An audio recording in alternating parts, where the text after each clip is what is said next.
هذه الكرة لا زالت، لكنها أيضا والكرة الأمامية القائمة أيضا الماضية أمام باريس سان جيرمان، لكنها مقطوعة لإبراهيم. هناك ما يمكن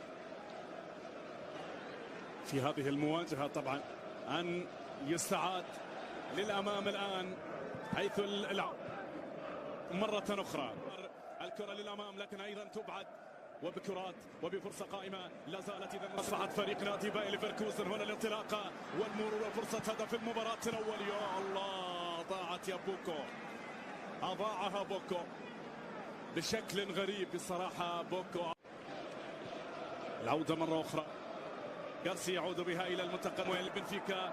هنا الانطلاقة، تقدم من جديد، لكن أيضا الكرة فيها ومن خلالها العودة.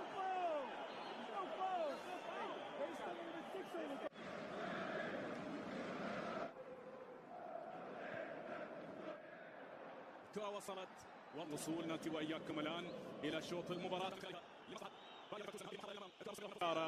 في الكرة الماضية، في المحاولة الأخيرة، في الفرصة الأخيرة بهذا الشكل، القرار والكرة والمحاولة، وبعد ذلك إذا كرة ستعود لمصلحة فريق نادي باير ليفركوزن.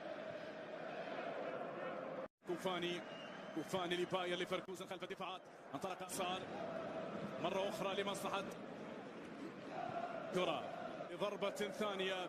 يريدون الأيام يصل أيضا للأمام مرة أخرى. حاول العودة من جديد لمصلحة فريق نادي بنفيكا، ولكن لركلة مرمى لبا